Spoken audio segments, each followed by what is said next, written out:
जिंदगी के वैसे तो बहुत बेस्ट मोमेंट होते हैं, लेकिन सबसे मस्त मोमेंट कौन सा होता है पता है?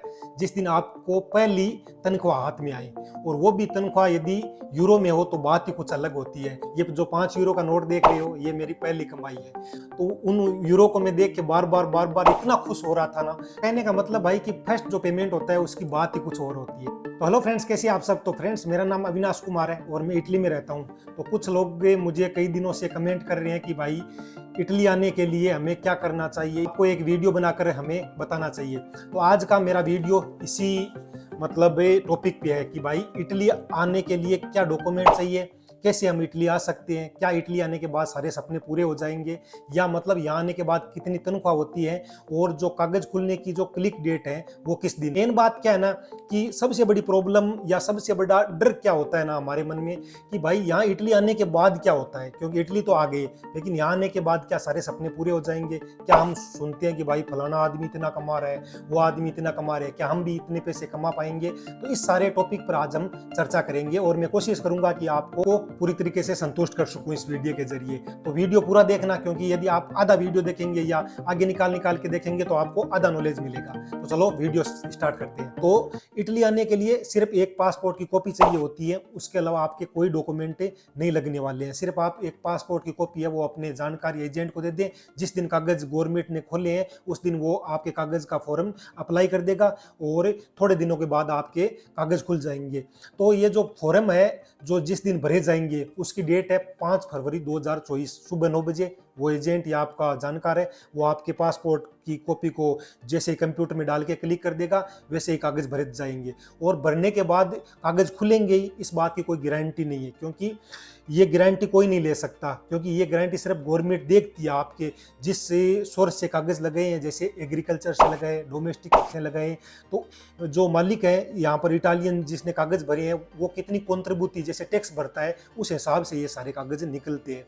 तो आप अपने मतलब सुविधा के अनुसार कागज भर सकते हैं। मैं एजेंट नहीं हूँ, आप मुझसे ना पूछें, मैं आपके लिए ये वीडियो बनाकर दे सकता हूं कि कैसे कागज लगा सकते हैं तो आपको सुविधा हो। भाई अगला पॉइंट के बारे में बात करते हैं कि भाई यहाँ पर आने के बाद सैलरी कितनी होती है। सैलरी का देखो कोई निश्चित नहीं है। यहाँ पर लोग लाख भी कमाते हैं, 50,000 भी कमाते हैं, कई मैं ऐसे लोगों को भी जानता हूँ जो 30 से 40,000 ही कमा पाते हैं। तो ये मतलब कारण क्या है कि कई 30,000 कमाते हैं, कोई 50,000 कमाते हैं, कोई 1 लाख कमाते हैं और कई 2 लाख तक कमाते हैं। क्योंकि पैसे लगाने कर आने के बाद इटली तो आप आ गए, लेकिन यदि आपके पास काम ही नहीं है, यहाँ का सिस्टम क्या है ना कि यहाँ पर आने के बाद आपको काम ढूंढना पड़ता है। यह नहीं है जैसे खाड़ी देशों की तरह कि आपको एक फैक्ट्री वहां पर ले जा रही है और जाते ही आपको दूसरे दिन काम पे मतलब लगवा देगी। ऐसा यहाँ पर सिस्टम नहीं है।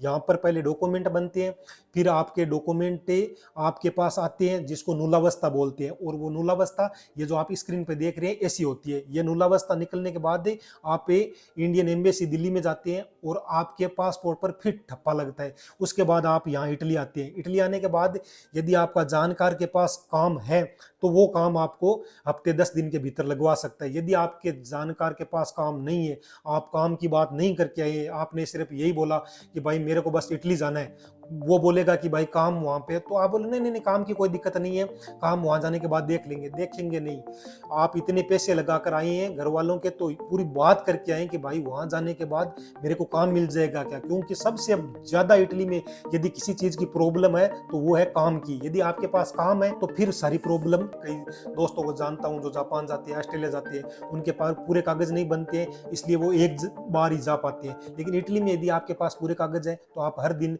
इंडिया जा सकते हैं। इटालियन गवर्नमेंट है ना, वो आने वाले 3 सालों में कम से कम 4.5 लाख विदेशियों को यहाँ इटली बुलाने वाली है।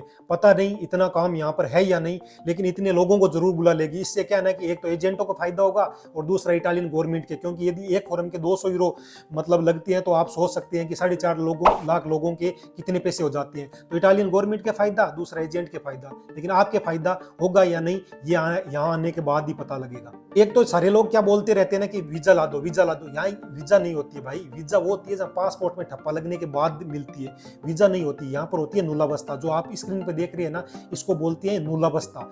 ये नुलावस्था होती है, ये आप में आने के बाद आपको इंडियन एम्बेसी जाना पड़ता है और फिर जो पासपोर्ट पे ठप्पा लगता है ना उसको बोलते हैं वीजा। और वो वीजा लगने के बाद आपकी टिकट बनती है और फिर आप विदेश आती है। तो एक सबसे इंपॉर्टेंट बात क्या है ना कि आप यदि कागज लगा दिए इटली के जिस भी सोर्स से आपने लगवाई है, तो आप अपने एजेंट से रसीद जरूर ले लें कि हमारे कागज क्या लगा दिए क्या, ये बात जरूर पूछें। और लगा दिए से नहीं, आप अपनी कागजों की रसीद जरूर ले लें। इसके ऊपर नाम लिखा होता है मिनिस्ट्रो देल इंटरनो, ये रसीद ले लें ताकि आपको पता लग जाए कि हाँ मेरे कागज है ना कन्फर्म लगा दिए। नहीं तो क्या करते हैं ना एजेंट 6-7 महीने घुमा के लगा दिए और आपसे कुछ पैसे पहले ले लेते हैं और वो पैसे मतलब बरत लेते हैं, उसके बाद आपको वापस कर देते हैं। तो ऐसा भी झोल होता है। तो आप अपनी रसीद ले लें, उससे क्या है ना कि आप कन्फर्म हो जाएं कि हाँ मेरे कागज लग गए। दूसरा, कई लोग मुझसे पूछते रहते हैं कि भाई पढ़ाई का कितना रोल है, वहां पर जाने के बाद क्या हमें कंप्यूटर का काम मिल जाएगा। तो यदि आपकी कोई टेली वगैरह की हुई है ना, तो यहाँ पर मैं काफ़ी मेरे दोस्त हैं जिनको मैं जानता हूँ, तो उन्होंने कंप्यूटर का काम करना सीख लिया यहाँ पर, क्योंकि यहाँ पर इटालियन भाषा होती है तो पहले सीखना पड़ता है, लेकिन उनको काम में मिल ही जाता है। तो आप यदि ऐसे ही ठाले बैठे हैं ना गाँव में, तो कृपया करके कुछ ना कुछ हाथ का काम जरूर सीख लें, जिससे कि यहाँ आने के बाद आपको अच्छा सा काम मिल जाए। क्योंकि यदि आपको कोई भी काम हाथ का आता है ना, तो वो कहीं नहीं जाने वाला है, क्या पता कहाँ पर आपकी किस्मत खुल जाए और आपको अच्छा पेमेंट मिलने लग जाए।